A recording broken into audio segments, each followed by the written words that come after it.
আসসালামু আলাইকুম। মোর্শেদ শোভন আমন্ত্রণ জানাচ্ছি এনটিভির মধ্যাহ্নের খবরে।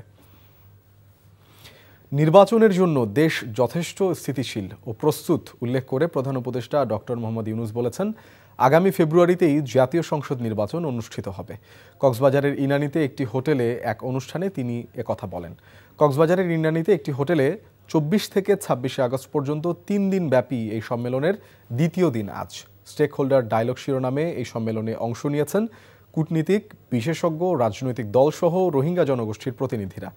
মিয়ানমারের সামরিক জান্তা সরকারের নির্যাতন, নিপীড়ন এবং গণহত্যা থেকে প্রাণ বাঁচাতে 2017 সালের 25 আগস্ট সীমান্ত পাড়ি দিয়ে বাংলাদেশের কক্সবাজার এলাকায় আশ্রয় নেয় 7 লাখের বেশি রোহিঙ্গা। রোহিঙ্গা প্রত্যাবর্ষণে কার্যকরী পদক্ষেপ গ্রহণ এবং বিশ্বের দৃষ্টি আকর্ষণের লক্ষ্যে অন্তর্বর্তী সরকার এই আন্তর্জাতিক সম্মেলনের উদ্যোগ নিয়েছে। On the contrary, only less than 500,000 of them is a part of this transition process that we are going.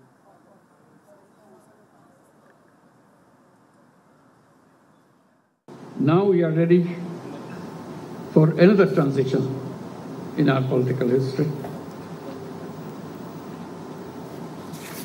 We have announced the time for election. It's just about a year back. We had the uprising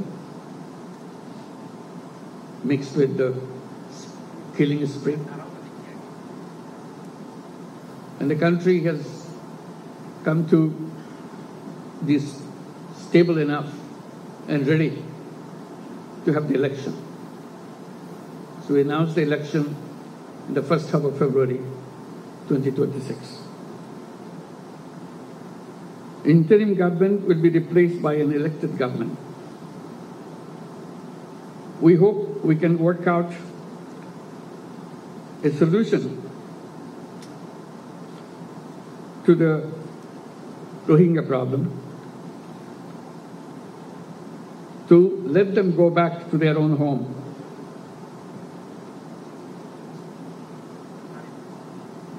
As a part of this transition process that we are going through,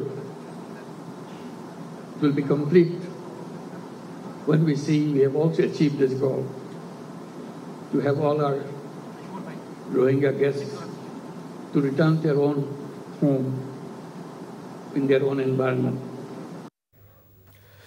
আন্তর্জাতিক অপরাধ ট্রাইব্যুনালে আছেন senior correspondent Tamjid Suman. আমরা সরাসরি যুক্ত হচ্ছি তার সাথে। তামজিদ, আজ মোট কয়জন সাক্ষ্য দেবেন? সাক্ষীরা আদালতে কি বলছেন?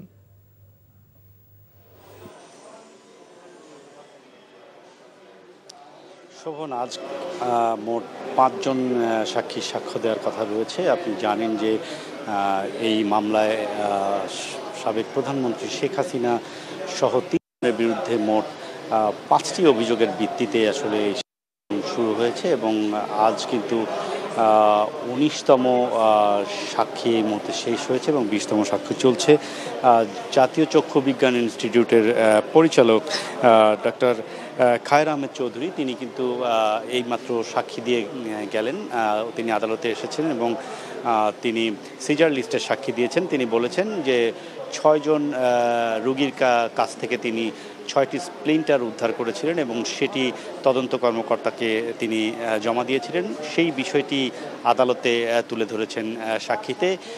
মূলত এর বাইরে তিনি সাক্ষীতে তেমন কিছু বলেন নাই। সেই সময় যে 6 জনের কাছ থেকে স্প্লিন্টার উদ্ধার করেছেন এবং সেই স্প্লিন্টারগুলো তদন্ত কর্মকর্তাকে দেওয়া হয়েছে সেটি জানাতে তিনি এসেছিলেন এবং তারপরেই কিন্তু সাক্ষী দিচ্ছেন জাতীয় বিজ্ঞান চক্ষু ইনস্টিটিউটের ডাক্তার জাকিয়া সুলতানা। তিনি সাক্ষী দিচ্ছেন এবং তিনি বলবেন যে যেসব রোগীগুলো এসেছে সেই রোগীগুলো কোন অবস্থায় এসেছিল এবং কি কি চিকিৎসা দিয়েছেন, সেই চিকিৎসা দিতে তিনি কীরকম অবস্থায় ছিলেন, এসব বিষয়ে বর্ণনা করার কথা রয়েছে।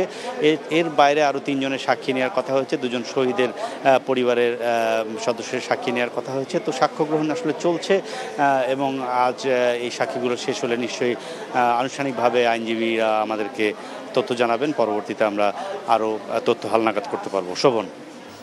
দর্শক, জানছিলাম আন্তর্জাতিক অপরাধ ট্রাইব্যুনাল থেকে সবশেষ খবর। যাচাই বাছাই শেষে আগামীকাল থেকে আনুষ্ঠানিকভাবে শুরু হচ্ছে ডাকসু নির্বাচনের প্রচারণা।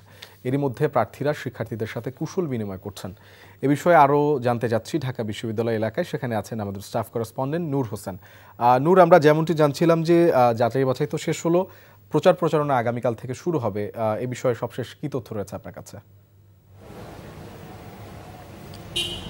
শোভন, প্রার্থী যারা হয়েছেন, মনোনয়নপত্র যারা সংগ্রহ করেছেন বিশ্ববিদ্যালয়ের যে কেন্দ্রীয় সংসদ অর্থাৎ ডাকসু এবং হল সংসদে, তাদের মনোনয়নপত্র প্রত্যাহারের শেষ সময় কিন্তু আজ 1টা পর্যন্ত, দুপুর পর্যন্ত তারা যারা প্রার্থীরা প্রত্যাহার করতে চান, মনোনয়নপত্র প্রত্যাহার করতে চান, তারা প্রত্যাহার করতে পারবেন। এরপরে আগামীকাল বিকেল 4টায় চূড়ান্ত প্রার্থী তালিকা ঢাকা বিশ্ববিদ্যালয় কেন্দ্রীয় ছাত্র সংসদ এবং হল সংসদে যারা প্রার্থী হয়েছেন তাদের মধ্যে মনোনয়নপত্র ত্রুটির কারণে যাদের বাতিল হয়েছে তারা বাদে, অথবা যারা প্রত্যাহার করেছেন তারা বাদে, যাদের প্রার্থিতা টিকে যাবে তারা সবাই আগামীকাল তাদের তালিকাটি প্রকাশ করা হবে এবং এরপরেই আনুষ্ঠানিকভাবে বিশ্ববিদ্যালয়ে যে নির্বাচনী ক্যাম্পেইন, যেটি ভোটারদের কাছে প্রার্থী যারা হবেন তাদের যে ভোট চাওয়ার বিষয়টি সেটি তারা শুরু করতে পারবেন এবং অন্যান্য যে প্রচারণাগুলো রয়েছে আচরণবিধি মেনে তারা সেগুলো করতে পারবেন। তবে ইতোমধ্যেই ক্যাম্পাস জুড়ে নির্বাচনী হাওয়া বইছে। শিক্ষার্থীদের সঙ্গে বিভিন্ন প্যানেলের প্রার্থীরা কুশল বিনিময় করছেন এবং কথা বলছেন, দেখা করছেন, তাদের বিভিন্ন বিভিন্ন অভিযোগ শুনছেন, বিভিন্ন ফ্যাকাল্টিতে যাচ্ছেন, বিভিন্ন লাইব্রেরির সামনে যাচ্ছেন, সেখানকার অভিযোগগুলো তারা নিচ্ছেন এবং সেখান থেকেই তারা তাদের যে নির্বাচনী ইশতেহার সেটি সাজানোর কথা বলছেন। তবে বিশ্ববিদ্যালয় কর্তৃপক্ষের পক্ষ থেকে, বিশেষ করে নির্বাচন কমিশনের পক্ষ থেকে স্পষ্ট করে বলা হয়েছে সব প্রার্থী যেন আচরণবিধি মেনে তাদের যে নির্বাচনী ক্যাম্পেইন সেটি শুরু করে। জানছিলাম ডাকসু নির্বাচনের প্রচারণার খবর। রাজশাহী বিশ্ববিদ্যালয় কেন্দ্রীয় ছাত্র সংসদ রাকসু, হল সংসদ ও সিনেট প্রতিনিধি নির্বাচনের মনোনয়নপত্র বিতরণের দ্বিতীয় দিনের মতো চলছে। প্রথম দিন রোববার রাকসু নির্বাচনের জন্য 5 জন এবং বেগম খালেদা জিয়া হল সংসদের জন্য 1 জন মনোনয়নপত্র সংগ্রহ করেছেন। আগামীকাল বিকেল 5টা পর্যন্ত প্রার্থীরা মনোনয়নপত্র সংগ্রহ করতে পারবেন। মনোনয়নপত্র দাখিল করা যাবে আগামী 27 ও 28 আগস্ট। যাচাই বাছাই শেষ করা হবে 31 আগস্ট থেকে 1 সেপ্টেম্বর। প্রার্থীদের প্রাথমিক তালিকা প্রকাশিত হবে 2রা সেপ্টেম্বর। 3 সেপ্টেম্বর মনোনয়নপত্র প্রত্যাহার আর তালিকা প্রকাশ করা হবে 4 সেপ্টেম্বর। আগামী 15ই সেপ্টেম্বর ভোট গ্রহণ অনুষ্ঠিত হবে।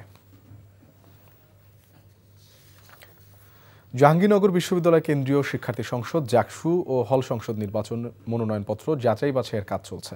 বিকেলে খসড়া প্রার্থী তালিকা প্রকাশ করবে নির্বাচন কমিশন। এরপর প্রার্থিতা প্রত্যাহারের পর আগামী 28 আগস্ট নির্বাচনের জন্য চূড়ান্ত প্রার্থী তালিকা প্রকাশ করা হবে। এদিকে ছাত্র শিবির ও বাংলাদেশ গণতান্ত্রিক ছাত্র সংসদ প্যানেল ঘোষণা করলেও এখনও ছাত্রদল ও বাম সংগঠনগুলো প্যানেল ঘোষণা করতে পারেনি।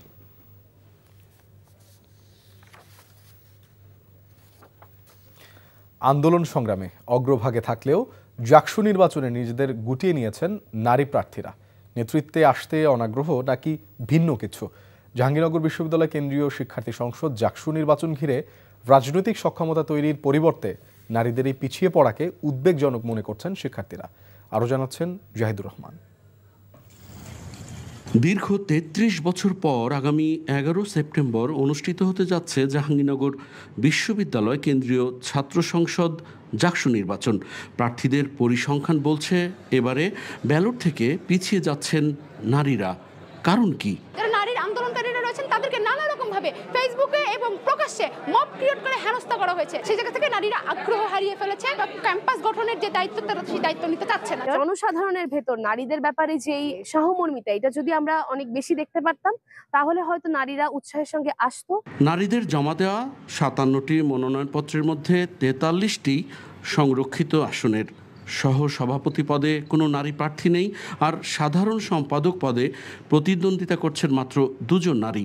এতে বিনা প্রতিদ্বন্দ্বিতায় নির্বাচিত হবার সংখ্যা যেমন রয়েছে, তেমনি চূড়ান্ত প্রার্থী তালিকা প্রকাশের পর আরও কমে যেতে পারে নারী প্রার্থীর সংখ্যাও। পুরুষতান্ত্রিক সমাজ কাঠামোর কারণে কিন্তু সবসময় নারীরা সমাজের মূল ধারা থেকে কিন্তু পিছিয়ে পড়ছে। আমরা এই বিষয়টি নিয়ে শঙ্কা প্রকাশ করছি যে হয়তো মেয়েদের জন্য এই রাজনীতি একটা হয়তো লেভেল প্লেইং ফিল্ড সেটা তৈরি করা হয়নি। ক্ষমতায়নের প্রশ্নে এবার নারীদের জন্য নতুন পদ সৃষ্টি করা হলেও ছেলেদের 11টি হলে যেখানে জমা পড়েছে 289টি মনোনয়নপত্র, সেখানে মেয়েদের 10টি হল থেকে জমা পড়ে মাত্র 128টি। আমাদের জাকসুতে নারীদের জন্য কয়েকটি পদ স্পেসিফিক করে রাখা হয়েছে। কিছু কিছু পদে হয়তো মনোনয়নপত্র জমা পড়েনি। আমরা অনেক বছর পরে প্র্যাকটিস করছি, তো ভবিষ্যতে আরও এই সংখ্যাগুলো অনেক বৃদ্ধি পাবে। চাকসু নির্বাচনে 11,919 জন ভোটারের প্রায় অর্ধেকই নারী। ডাকসু নির্বাচনে ভিপি পদে 5 নারী প্রার্থীর বিপরীতে জাকসুতে এই পদে কোনো প্রার্থী খুঁজে না পাওয়াটা নেতৃত্ব বাছাই ও রাজনীতিতে নারীর অংশগ্রহণের বিষয়ে জন্ম দিয়েছে নানা প্রশ্নের। Zahidur Rahman, NTV news, Savar, Dhaka. বিএনপির স্থায়ী কমিটির সদস্য ডক্টর মঈন খান বলেছেন, আগামী ফেব্রুয়ারিতে নির্বাচনের জন্য দেশের মানুষ উন্মুখ হয়ে আছে। জাতীয়তাবাদী মুক্তিযোদ্ধা দলের প্রতিষ্ঠাবার্ষিকী উপলক্ষে শহীদ রাষ্ট্রপতি জিয়াউর রহমানের মাজারে শ্রদ্ধা নিবেদন শেষে কথা বলেন তিনি।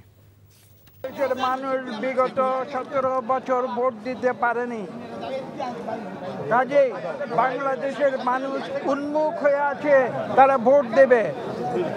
2009 সালে যাদের বয়স 18 বছর ছিল না, আজকে তাদের বয়স কত হিসাব করে দেখুন, তারা 35 পার হয়ে গেছে। তারা ভোট দিতে পারেনি। তারা বাংলাদেশের একটি সুষ্ঠু নিরপেক্ষ নির্বাচনে ভোট দিতে চায়।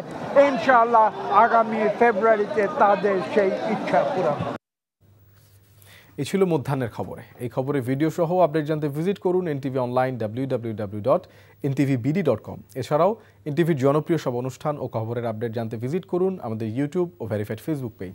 2টায় দুপুরের খবর দেখার আমন্ত্রণ রইল। ধন্যবাদ সবাইকে।